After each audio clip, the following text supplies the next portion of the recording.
warahmatullahi wabarakatuh. Bismillah, alhamdulillah, asyhadu an la ilaha illallah wa asyhadu anna Muhammadar Rasulullah.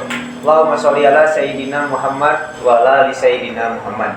Selamat datang kembali santriwan santriwati Nusantara dimanapun berada di seluruh Nusantara. Kembali lagi di Hisnu TV dengan satu segmen podcastnya yaitu Ngawangsa. Ngawangsa ini adalah ngawangkong bareng santri, di mana di dalamnya ntar kita kupas pengalaman ketika narasumber menjadi santri dan kupas juga pengalaman beliau ketika menjadi santri, apa yang berkesan, motivasi ketika beliau menjadi seorang santri. Nah, alhamdulillah pada hari ini sudah ada narasumber ya, itu santriwati ya. Santriwati di mana ini yang sekarang lagi jadi mahasiswi di salah satu universitas yang berada di Kabupaten Bandung. Ntar kita akan perkenalan lagi. Jadi mengingatkan kembali kepada santriwati dimanapun berada, jangan lupa dukung channel kami yaitu di Hisnu TV ini dengan cara subscribe, like, share dan komen agar acara ini bisa berjalan dengan lancar dan kami semangat untuk mengasih konten-konten terbarunya khusus untuk kita ngawangkong bersama santri. Nah, langsung aja berkenalan dengan narasumber yang sudah hari ini datang. Silakan. Perkenalan diri. Ya. Hai semuanya, perkenalkan nama saya Sania Fadilah. Terus dari mana gitu? Iya. Rumahnya sih masih di Kabupaten Bandung di Kecamatan Paseh. Untuk sekarang saya seorang mahasiswi dari Universitas Islam Negeri UIN Sunan Gunung Jati Bandung. Oke. Tapi kalau tepatnya rumah di Majalaya. Oh, di Majalaya. Paseh sih, lebih ke Pasehnya. Kecamatannya Paseh. Iya, Kecamatan Paseh. Oke. Itu ya. Jadi nama Sania Nur Fadilah. Sania Fadilah. Karena Sania Fadilah, beliau ini alumni ya, alumni dari salah satu pondok pesantren dan tidak neng juga, pondoknya juga 6 tahun ya. 6 tahun, ntar kita bisa cerita kembali ya pengalaman terus biar ini menjadi motivasi juga yang lagi mondok atau misalkan generasi milenial sekarang bisa ini menjadi motivasi yang belum mondok, silakan ayo mondok gitu kan. Nah ini teteh berarti panggilannya Adik atau adik? Adik. Teteh lah. Sahabat karena sih, kita kan sahabat gitu. Yeah. Jadi panggilannya sahabat. Jadi untuk pendidikan formal dulu nih. Jadi kan sebelum ntar kita membahas tentang pengalaman mondok, kenapa Sania ini mondok ya. Nah ini pendidikan formal mungkin dari di mana waktu SD di mana? Aku pindahan sih, asalnya SD itu di Paseh di rumah. Di SDN Cijagra 4. Terus waktu kelas 3 SD pindah ke Bandung, Tegalega. Oh, Tegalega. Ya. Kenapa bisa pindah tuh? Karena pekerjaan orang tua. Oh, mengikuti orang tua. Iya, mengikuti orang tua, tapi ya karena aku juga di kota, sekolah SD-nya biasa ya, anak-anak kota SD tuh kayak udah nakal banget sih aku waktu SD. Di Astana Anyar, terus SMP, SMA di pesantren, di Yayasan Pendidikan Islam. Lalu sekarang kuliah, SMP-nya di Al-Husaini, SMA di Al-Husaini. Oke. Oh itu jadi biografi pendidikan formal narasumber hari ini. Beliau sekolahnya itu dari SD itu berarti dua alma mater ya. Kalau SD 2 alma mater di SD Paseh, terus dari Tegalega beliau melanjutkan pendidikan formalnya di SMP ya Al-Husaini ya, dan SMA-nya SMA Al-Husaini sama ya. Nah, alhamdulillah sekarang lagi kuliah berarti ya. Kuliah di UIN Bandung. Semester seberapa sih? Semester 6. Semester 6. Iya, setahun lagi aku lulus. 2 semester lagi berarti. Iya. Mudah-mudahan secepatnya bisa lulus ya. Lulus tepat waktu. Iya. Amin. Jurusannya apa itu? Jurusan Pendidikan Guru Madrasah Ibtidaiyah. Oh. Calon orang tua untuk anak-anak Siapa ayah nanti? Iya, kalau misalkan mau silakan. Aja tapi udah promosikan. Enggak, ntar jadi guru. Oh iya, jadi guru. Kan PGMI ya, PGMI ya. Nah ini pengalaman mondok. Berarti Tesania ini pengalaman mondok di mana saja? Di Alusaini aja sih. Oh di Alusaini. Kemarin waktu pas kuliah sempat jadi asrama pesantren mahasiswa gitu, tapi nggak lama soalnya ada beberapa hal yang kayaknya nggak aku ceritain di sini. Oh jadi sekarang mau fokus kuliah. Paling kalau misalkan mondok tidak, tapi kayak kalau misalkan pesantren kilat ataupun ya, aku masih ikutan gitu. Ya. Itu berarti ini nah pengalaman ketika 6 tahun mungkin ya di Pondok Alusaini ya, jadi sama ya dengan narasumber kemarin itu kalau narasumber kemarin itu masih mondok, nah sekarang ini kita berbincang-bincang dengan alumninya ya, dan saya juga alumni sih, cuman sekolahnya saja. Sekolahnya saja. Jadi selama 6 tahun ini suasana berada di Kobong ini gimana? Suasana berada di Kobong yang paling aku berkesan mungkin ya. Yeah. Tapi kan aku awalnya sih ke pesantren tuh karena bukan dari basic emang keluarga pesantren atau gimana, tapi emang karena aku tuh waktu SD tuh rada nakal-nakal gitu loh. Tapi nakalnya nakal suka main sama cowok, tapi ya anak SD paling main bola kayak gitu. Yeah. Terus kata mama, pesantrenin aja cina biar jadi anak soleh, biar nanti udah besarnya kan jadi anak baik. Nah, terus jadi saya memutuskan untuk pesantren di Alusaini ini. Alhamdulillah betah 6 tahun karena suasana pesantrennya emang seru banget. Orang-orangnya, teman-temannya, guru-gurunya, alhamdulillah aku juga dekat dengan beberapa guru besar di sana. Seneng banget sih untuk untuk suasana di pondok. Kita harus bangun subuh. Iya. Yang asalnya aku gak tidur, aku bangun siang, tapi di pesantren aku harus bangun subuh, nyuci sendiri, nyetrika. Awalnya tuh aku pernah sampai nggak bisa nyuci. Harusnya aku nyuci pakai molto, tapi aku malah pakai harusnya pakai pewangi, tapi aku malah pakai sabun cuci. Jadi nggak mudah deh gitu. Tapi gak jemur, tapi nggak mudah deh karena aku nggak bisa nyuci. Jadi itu pengalamannya. Iya, waktu pas awal-awal mondok.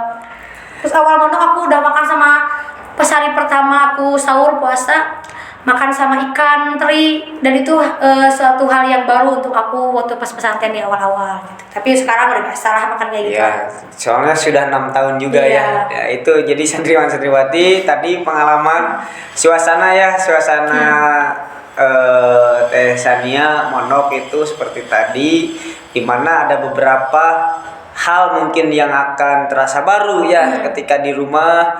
Adaptasi baru gitu. Ketika di rumah kita berleha-leha, tidak nyuci sendiri, terus makan juga bisa pilih-pilih ketika masuk di suasana Kobong. Mau nggak mau kita harus makan. Kalau misalkan tidak makan, ntar kita lapar. Iya, lapar. Tidak fokus, berarti kan kita fokus ngajinya. Ya, kita menimba ilmunya juga kurang fokus itu.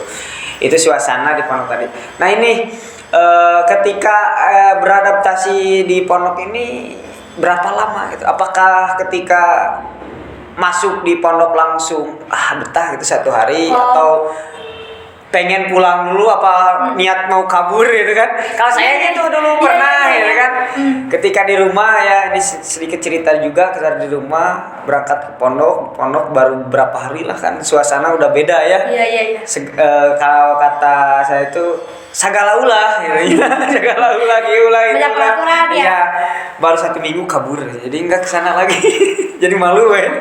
Sekarang malunya itu. Nah ini kalau adaptasi Tesania itu berapa lama? Kalau aku sih orangnya kan emang friendly juga ya, maksudnya gak sulit untuk bersosial sama orang-orang baru. Aku semingguan di pesantren langsung banyak teman-teman baru sih. Udah nyaman langsung udah nyaman. Soalnya emang orang-orangnya juga pada welcome ke aku pun jadi welcome ke mereka gitu. Tapi sempat ada pemikiran, sempat tulis-tulis di tembok, hayang ui, mama iraha kadieu. Jadi sampai pas pertama kali mama datang ke pesantren tuh aku udah kayak mau nangis, kayak akhirnya mama aku kesini juga, mau pulang mau ikut pulang, tapi nggak bisa harus pesantren terus pernah ke jalan raya lihat angkot pengen naik pengen ikut pulang gitu lah. Pengen kabur itu. Ya, pengen kabur tapi pasti ketahan. Ayo semangat bisa. Jadi karena aku ada tujuan tertentu yang harus aku capai di pesantren itu, gitu. Jadi aku kuat. Itu ya, jadi itu tipsnya juga supaya tadi santriwan santriwati atau generasi muda yang sekarang belum mondok, kalau misalkan lagi mondok belum betah, bersabar gitu ya. Nah, tipsnya tuh kita harus punya tujuan apa nih yang mau kita capai di pesantren harus ini. punya target. Iya, punya target. Jadi kalau misalnya kalau target kita kuat, tujuan kita kuat, mau ada gangguan di luar apapun juga kita bakal tetap bertahan gitu. Dan juga tipsnya juga kita jangan pemalu ya, harus berbaur dengan yang lain. Supaya tidak disendirikan. Jadi tidak kita merasa diasingkan gitu kan. Gitu. Kalau biasa pertama itu kan kalau misalkan ya masuk gitu ke pondok pesantren, yang pertama itu kalau misalkan kita tidak langsung bisa sosialisasi itu minder gitu pasti. Kan tidak betah, gak temen gitu, serba salah gitu, mau gini takut apalagi gak enak sama kelas apalagi yang senior yang udah lama. Iya, seniornya ngalamin dari junior sampai jadi senior. Kok Fifty gini ya, pantesan dulu aku tuh kesal banget sama senior karena emang kayak gini loh senior. Nah, seharusnya jangan ketika jadi senior jangan dituruti. Iya. Senior terus suka ada kata-kata gini, jangan diikutin itu yang jeleknya mas. Nah, udah ambil yang baik-baiknya aja. Lah dia udah tahu itu jelek tapi kalau dia lakuin, udah pasti dah sama di kelasnya. Jadi kalau misalkan kata rumusnya itu rumus balas dendam. Iya. Ada agung lagi gitu, cenah. Ada agung lagi ngelakuin, padahal ya udah tahu itu salah. Harusnya yang senior jangan bilang jangan diikutin yang jeleknya mah, ya berarti jangan dia lakuin. Jadi sebelum ke orang lain kita introspeksi diri sendiri dulu gitu. Oke. Itu ya santriwan santriwati tadi pengalaman keberadaan di Kobong. Jadi Kobong ini adalah salah satu asramanya ya. Kamar gitu. Dan berapa ketika mondok satu kamar itu? Aku sampai paling banyak tuh 13 orang sih sekamar. Satu kamar 13 orang.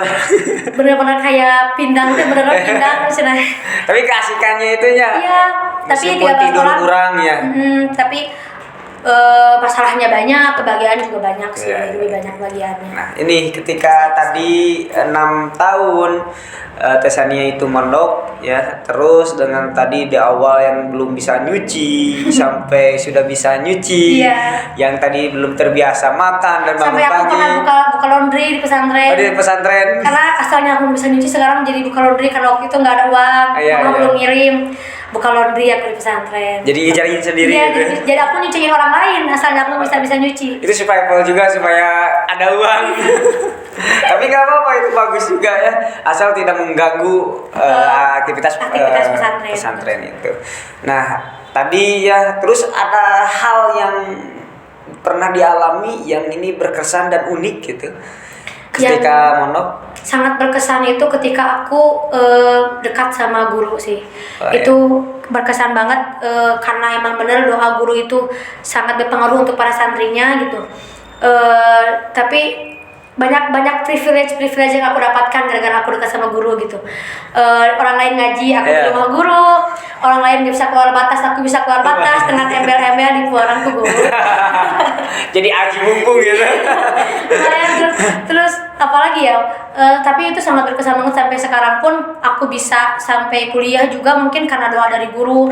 Karena dukungan dari guru-guru. Soalnya kan waktu pas keluar tuh minta izin, minta doa, alhamdulillah sampai sekarang, dan sangat berkesan dan sangat berpengaruh buat kehidupan aku sekarang. Ya, jadi itu keberkahan yang luar biasa dari seorang guru ketika kita mungkin mengabdi ke rumah guru. Karena ya emang ketika saya juga dulu gitu di tempat-tempatkan kamu di rumah di guru ini gitu. Karena emang sih ada yang lebihnya itu ketika yang lain kan di madrasah kita masih disuruh gitu ya. Tapi ketika kita keluar itu sangat luar biasa itu banget. Tapi kita kan nggak ngerasa jadi pembantu, tapi ada kebanggaan tersendiri kalau kita sama guru. Berarti kita udah dipercaya, apalagi orang-orang lain gitu kan, oleh guru sendiri sudah dipercaya gitu. Itu suatu capaian kebanggaan tersendiri juga itu. Nah ini tadi pengalaman unik, pengalaman berkesan ketika mondok. Nah ini sekarang kesan yang mendalam sampai saat ini ketika jadi seorang santri apa? Kalau kesan sampai sekarang tuh, jadi kalau kita pernah pesantren, kita ada batasan. Untuk kan karena aku udah masuk ke dunia luar ya, dunia kampus, dunia yang bebas, dunia yang gak terbatas gitu. Karena aku pernah pesantren, karena aku pernah punya basic pesantren, aku jadi kalau orang-orang mau ngajak hal-hal buruk ke aku tuh, jangan diajak dia pesantri. Jadi jadi kalau misalnya kita mau ngelakuin hal buruk tuh terselamatkan karena kita punya label ya, label pesantren gitu. Nah itu sangat berkesan juga buat aku, sangat membentengi aku untuk gak melakukan hal-hal buruk gitu. Ya sih mungkin itu. Oh, jadi ketika kita pernah mondok, ketika kita pernah menjadi seorang santri, dan dimanapun kita berada, terus suasana apapun, kita tetap dipandangnya seorang santri. Ya. Lebih dimuliakan itunya oleh teman-teman yang belum, mungkin mereka yang belum pernah mondok, nggak mengalami di pondok pesantren, tidak jadi santri. Ketika kita mau tadi ada hal-hal negatif juga, jangan itu santri. Sekarang juga kan orang-orang tuh setidaknya udah tahu baik dan buruk, tetapi kan mereka nggak tahu alasan kenapa itu buruk, kenapa itu baik. Kalau santri kan tahu karena dijelaskan dalam kitab ini, karena dalam ayat Quran ini gini. Karena pernah menimba ilmunya gitu ya. Jadi kita tuh punya alasan-alasan tersendiri untuk menolak hal-hal yang negatif mau masuk ke dalam diri kita gitu. Oke, nah tadi kan tipsnya juga ya santriwan santriwati itu kita jadi poin plus mungkin. Ketika kita menjadi seorang santri itu kita ada poin plus. Poin plusnya ketika kita ada di luar dari zona pondok, ketika kita udah bermasyarakat, yang pertama kita dianggap positif ya. Jadi dianggap baik gitu. Kita terus ada benteng-benteng ajakan-ajakan yang negatif, terus itu supaya ya tadi itu dimanapun kita berada, jabatan apapun kita yang lagi ditempuh, tetap kita itu seorang santri gitu kan. Harus menjaga itu. Ya harus menjaga marwah santri. Nah ini tadi pengalaman ketika kesan ketika di pondok pesantren, terus kesan juga jadi seorang santri. Nah ini kenapa? Kenapa harus pondok, kenapa harus jadi seorang santri gitu. Apakah ada paksaan awalnya, bisa diceritakan gitu? Iya. Waktu aku pesantren itu asalnya mau kakak aku yang pesantren, tapi karena dia orangnya lebih ke introvert ya, lebih ke sulit untuk bersosial, jadi takut mama aku tuh takutnya dia nggak ada teman di pesantren, takutnya gimana. Sampai ini ya udah dede aja, aku aja misalnya yang mondok, soalnya aku kan orangnya bisa gampang berbaur sama orang, jadi mamaku tuh nggak terlalu khawatir, nggak ada paksaan sih. Terus kenapa kita harus mondok? Ya karena kita di dunia akan kembali ke akhirat, ya ilmu akhirat adanya di pesantren gitu. Ya kenapa kita harus mondok? Ya jawabannya itu agar untuk bekal kita nanti di akhirat gitu. Kita juga kan nggak akan selamanya hidup di dunia, nggak akan selamanya leha-leha. Tenang dah mati mah mungkin Allah mah bakal sayang sama hambanya, tapi kan tetap harus ada usaha. Nah untuk usaha mendapatkan itu ya kita dengan salah satunya ya mondok pesantren. Karena jadi karena di pondok pesantren kita lebih terjaga, belajarnya lebih fokus. Iya kan aku juga pesantren, sekolah juga, jadi dunia hayu, pesantren akhirat juga hayu gitu. Jadi tidak kita fokus di pondok pesantren, dunia terus, gak akhirat terus, tapi seimbang lagi. Karena contohnya juga sekarang bisa ke universitas ya, udah melanjutkan ke perguruan tinggi juga. Berarti artinya kita akademiknya juga ditempuh gitu, bagus. Gitu. Tidak terkalahkan ataupun tidak terbelakang dari yang hanya sekolah saja ya. Jadi Jadi lebih poin plus yang ketika sekolah sambil mondok ya. Sekolah sambil jadi santri gitu. Iya gitu. Poin plus banget sih. Nah, kesibukan sekarang yang sedang dijalani selain dari tadi kegiatan di kampus, terus kenapa ketika beres mungkinnya dari Alusa ini ketika 6 tahun itu, kenapa nggak ada keniatan untuk melanjutkan mondok? Apakah ada yang tapi belum tercapai gitu? Aku kalau kesibukan sekarang aktif di beberapa organisasi kampus, organisasi keislaman, karena aku juga kan seorang santri. organisasi disebut boleh nggak sih? Disebut? Boleh. Aku aktif di PMII, Pergerakan Mahasiswa Islam Indonesia. Itu organisasi keislaman aku. Terus di universitasnya aku ikutan DEMAU. DEMAU tuh kayak BEM universitas, BEM universitas buat ke universitasannya. Terus untuk kedaerahannya aku juga ikut di organisasi daerah, tapi nggak Bandung, masuknya ke Bandung Barat. Soalnya keluarga aku di Bandung Barat, keluarga besar. Jadi aku masuknya ke Kembarat, organisasi daerah yang di luar Bandung, Kabupaten Bandung Barat. Terus di PPNU juga masih kan? Masih sama sekarang. Wah, mantap. Iya, di cabang PPNU Kabupaten Bandung. Gitu. Jadi itu itu ya kesibukan santriwati yang sekarang dijalani selain kuliah ya. Berarti itu ketika di pondok juga, berarti kita ketika keluar dari pondok sudah terbiasa kita bersosialisasi. Terus kita sudah terbiasa juga di organisasi ya. Hingga ketika ya Tesania ini sekarang bisa aktif di beberapa organisasi ya, terus bertahan dan itu menjadi bekal dasar ketika kita digembleng di pondok pesantren itu Nathan. Terus kenapa nih tidak diteruskan mondok, apakah ada niatan? Ada prioritas lain sih. Oh, jadi ada target yang lain. Tapi aku juga enggak melepaskan jiwa kesantrian aku. Aku masih tetap santri kok. Tetap pegang teguh tentang kesana. Iya. Kenapa ya? Karena karena kesibukan lain sih, jadi aku ada nyaman di organisasi. Kalau misalnya di kampus tuh jadi kayak pilihan gitu. Kalau mau fokus mondok ya udah fokus mondok, tapi kamu nggak bisa ikutan organisasi. Kuliah juga, kuliah sih masih tetap tugas-tugas bisa. Tapi kalau misalnya kamu ikutan organisasi ya mondok terbengkalai gitu. Jadi harus ada yang harus ada dikorbankan itu ya. Harus ada dikorbankan itu. Jadi karena hidup ini adalah sebuah pilihan gitu kan. Jadi memilih karena 6 tahun sudah mengalami gitu lah. Pondok, sekarang pengen mengalami ya organisasi di luar gitu. Tapi bener loh itu bekal-bekal di pondok tuh, jadi aku udah biasa tidur bareng sama teman-teman yang di organisasi, udah biasa mandi di WC yang sama, tapi gak bareng ya mandinya.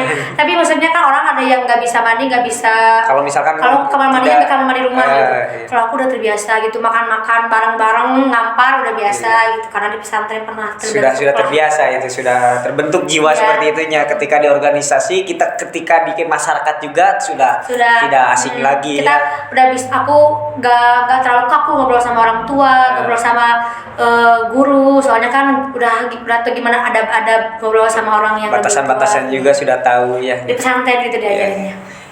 Nah itu tadi kesibukan sekarang. Nah selain kesibukan juga apa nih target sekarang yang lagi dicapai itu selain dari tadi kuliah?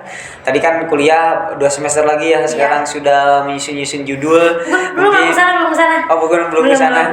Sekarang masih fokus matkul sih sama tes. Mungkin kan semester 7 gitu. Iya.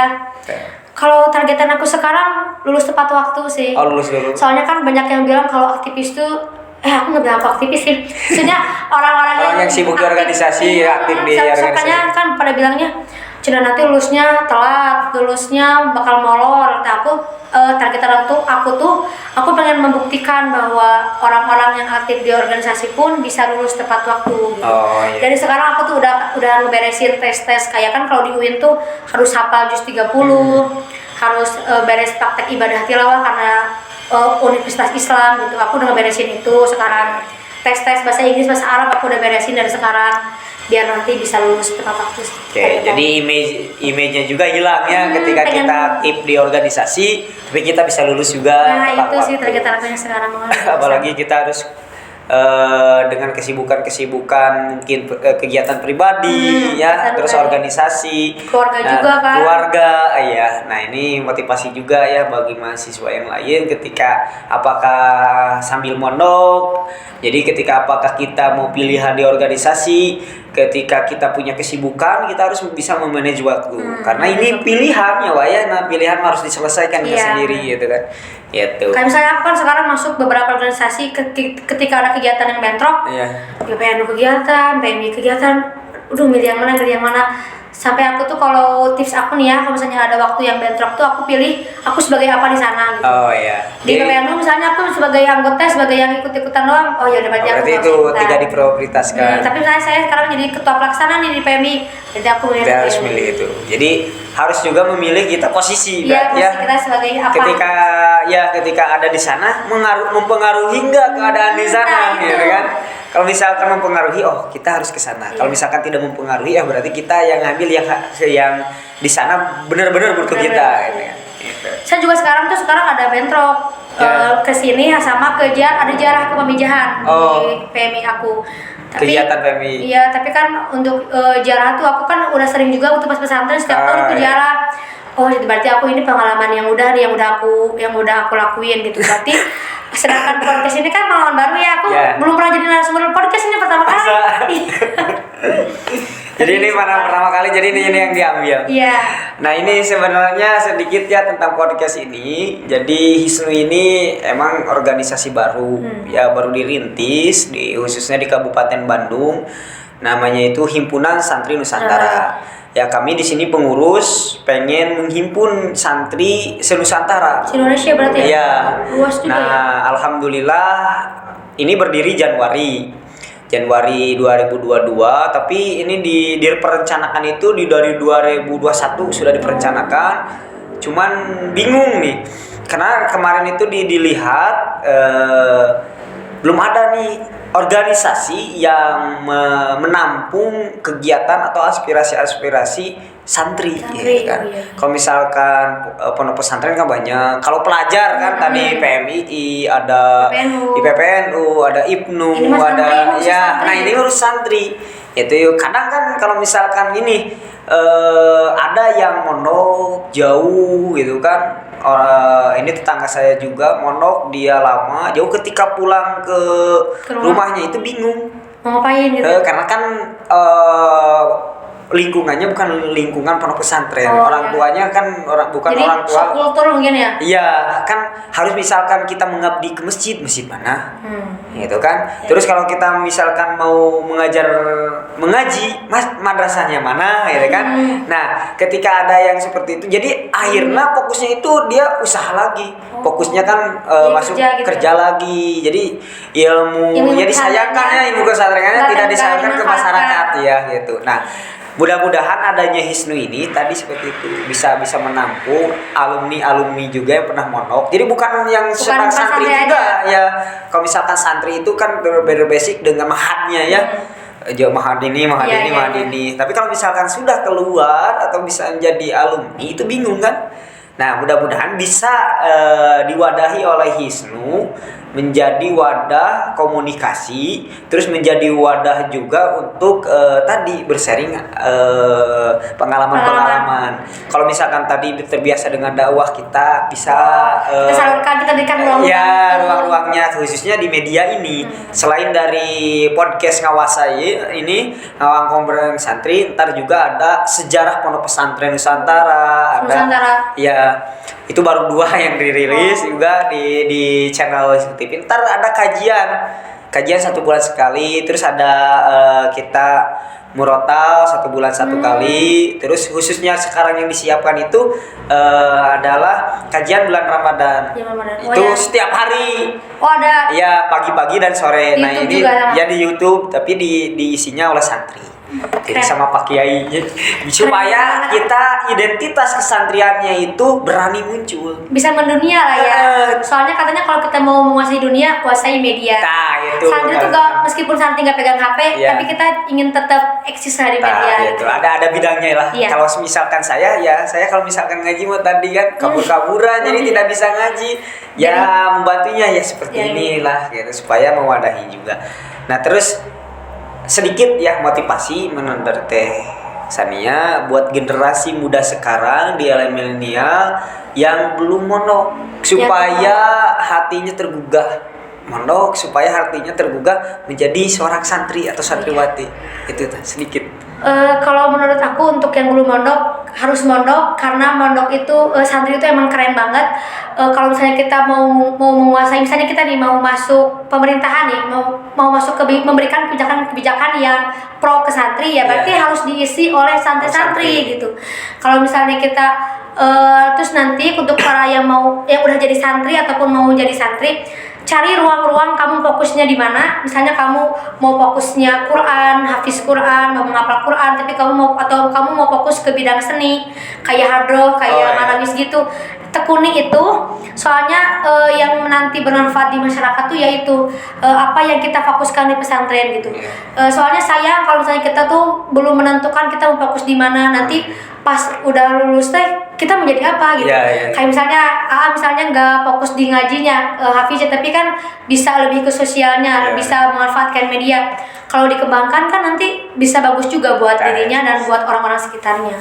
Oke, jadi itu tipsnya ya generasi muda. Kalau misalkan kenapa harus jadi santri, kita tadi karena santri ini keren, luar biasa lah santri ini. Dan ketika yang sudah menjadi santri, tekuni dan fokus tujuannya apa gitu ya. Ketika di pondok dan itu fokus, apakah kita mau mendalami tadi gitu. Quran ya, soalnya nggak ada yang percuma, semuanya terpakai gitu. Bagus gitu ya. Kamu juga nanti hafiz, nanti keluar dari pesantren minimal jadi imam masjid lah. Kalau jadi imam gak perlu falak binas banget lah gitu, sholat-sholat pendeknya, habis Quran mah gitu loh. Mahal hurufnya juga. Hurufnya gitu. Enak didengar juga gitu kan. Jadi ketika sholat itu bisa lebih khusyuk karena enak kan dia bacaannya gitu. Terus gak ada yang percuma kok gitu. Iya, semuanya tidak akan sia-sia, tapi tetap harus lebih fokus gitu ya.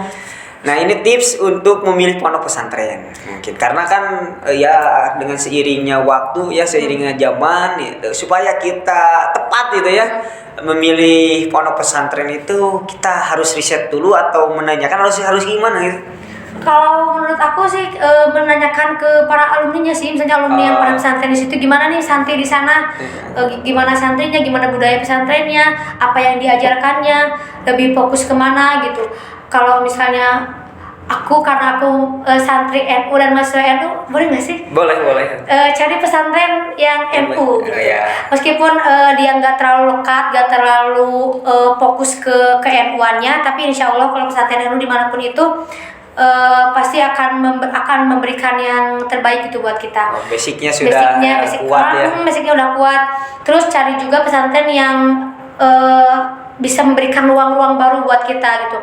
Kalau misalnya dari kecil suka ditanya cita-cita kan, nah kan pesantren itu suka ada yang fasilitasnya lah atau eskul. Nah cari eskul yang sesuai sama kemampuan kita gitu, biar nanti kemampuan kita bisa tersalurkan di pesantren sana. Oke, itu jadi ya santriwan-santriwati ataupun generasi muda yang belum mondok. Kalau misalkan yang sudah mondok juga mau melanjutkan ke pondok pesantren jangan berhenti. Nah tadi tipsnya sedikit ya, itu versi kami di SNU dan narasumber sekarang. Jadi itu tipsnya, kita bisa menanyakan dulu, terus kita tanyakan lagi ke diri kita mau masuk di bidang mana gitu ya. Cita-cita kita apa gitu, apa yang mau kita gali gitu pesantren. Ditanam di pesantren mah. Nanti digalinya di luar. Dipupuk dulu dipupuknya tuh di pesantren. Kita mau memupuk apa nih buat kita di masa depan gitu. Misalnya kita mau jadi guru, mau jadi ustadz ya, berarti di pupuk pesantren kita lebih fokus ke Al-Qur'annya, ke pesantren Quran. Oke, siap. Nah, itu santriwan-santriwati Nusantara, pengalaman narasumber dari sekarang, dari mulai masuk tadi motivasi kenapa jadi santri, terus manfaatnya jadi santri, dan coach untuk generasi muda masuk jadi santri di pondok pesantren ini tadi sudah dibahas dengan versi pengalaman dari Teh Sania dengan pengalaman beliau. Nah sedikit terakhir ya Teh Sania, masukan dulu, Masukan. masukan untuk organisasi ini. Kalau misalkan juga Tesania mau masuk di Hisnu ini silahkan ya. Oh, jadi nanti juga ada rekrutmen. Ada rekrutmen juga. Sekarang kemarin baru beres ADART dan baru beres akte notaris dan Kemenhum. Itu alhamdulillah sudah beres, sudah muncul. Nah, mungkin di bulan suci Ramadan ini kita ada rekrutmen juga. Jadi bukan kegiatannya juga Hisnu ini bukan kegiatan podcast dan media. Gitu, ya. Ada bagian dakwah, ada bagian wakaf, ada bagian jaringan pondok pesantren. Itu ada pendidikannya, ada itu juga. Jadi, banyak aspek-aspek yang bisa kita Ya, ada ke pecinta alamnya, ada buat yang suka bersepeda motor, tapi versi santrinya ntar ada di parkir salon modern gitu. Nah, itu parkir peci. Masya Allah. Nah, itu masukan ya untuk organisasi masukan kami. untuk Hisnu tetap memberikan apa ya? Kan ini ruang lingkupnya Nusantara ya, Ya, Indonesia. Berarti si Indonesia ini. Ya. Targetan si Indonesia. Sekarang baru di Kabupaten Bandung. Oh, baru di Kabupaten Bandung.